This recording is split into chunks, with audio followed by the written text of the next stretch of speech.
Assalamualaikum warahmatullahi wabarakatuh. Saya Fatra Karimah. Pada kesempatan kali ini saya akan mempresentasikan studi kasus mengenai kondisi dan tren digital marketing di Indonesia dengan fokus pada pemanfaatan influencer marketing dan key opinion leader. Digital marketing di Indonesia berkembang sangat pesat seiring dengan meningkatnya jumlah penggunaan internet. Berdasarkan laporan ADGI tahun 2024, jumlah penggunaan internet di Indonesia mencapai sekitar 221 juta jiwa dengan tingkat penetrasi sekitar 79% dari total populasi. Hal ini menjadikan Indonesia sebagai pasar digital terbesar di Asia Tenggara. Dengan kondisi tersebut, perusahaan mulai mengalihkan anggaran pemasaran dari media konvensional ke media digital, termasuk media sosial dan influencer marketing. Menurut laporan Kompas.com pada tahun 2024, belanja iklan digital di Indonesia mengalami pertumbuhan signifikan, didorong oleh meningkatnya penggunaan media sosial dan e-commerce. Sementara itu, CNN Indonesia pada tahun 2024 melaporkan bahwa brand kini lebih fokus pada performance marketing berbasis data analistik untuk mengukur ROI secara lebih akurat. Platform yang paling dominan saat ini adalah TikTok, Instagram, YouTube, marketplace seperti Shopee dan Tokopedia. Terjadi pergeseran dari sekadar brand awareness menjadi strategi yang berorientasi pada engagement dan conversion. Nah, dalam industri e-commerce, strategi influencer marketing ini sangat agresif. Menurut pemberitaan detik.com pada tahun 2024, tren live shopping dan live streaming e-commerce meningkat pesat terutama pada TikTok Shop dan Shopee Live. Data dari berbagai laporan industri menunjukkan bahwa live e-commerce mampu meningkatkan konvensi penjualan hingga 2-3 kali lebih tinggi dibandingkan metode konvensional.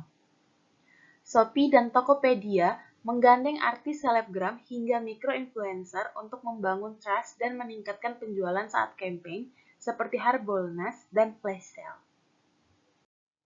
Lalu pada slide 5, di sektor perbankan dan fintech, strategi yang digunakan lebih fokus pada edukasi.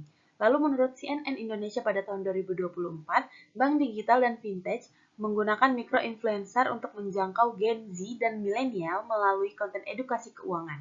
Pendekatan storytelling dan konten edukasi dinilai lebih efektif dibandingkan iklan formal.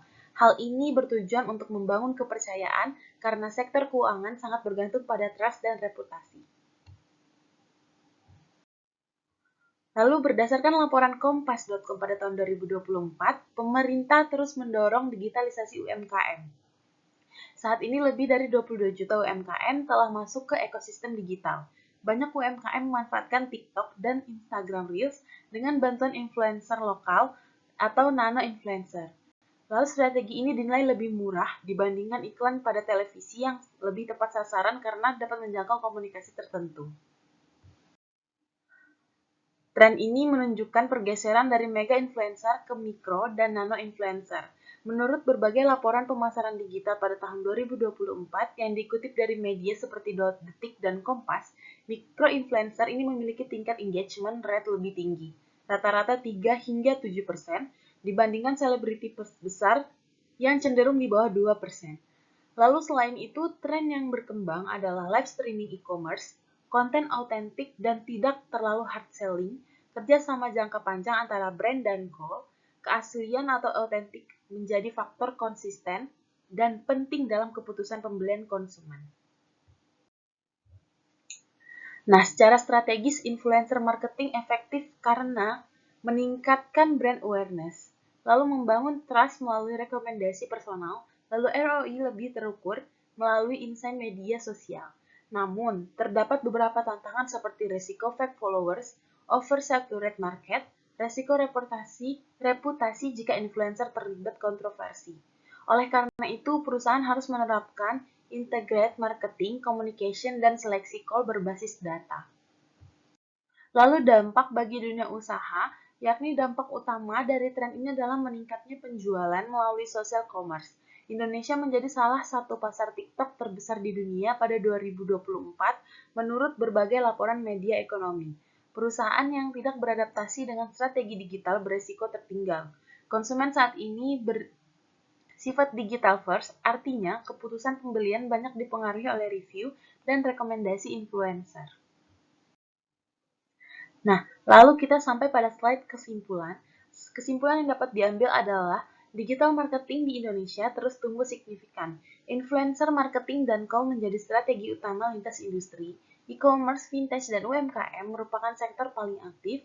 Lalu yang terakhir adalah ke depan strategi berbasis data dan authenticity akan menjadi kunci keberhasilan. Dengan demikian, influencer marketing bukan lagi tren sementara, melainkan sebagian dari strategi pemasaran jangka panjang.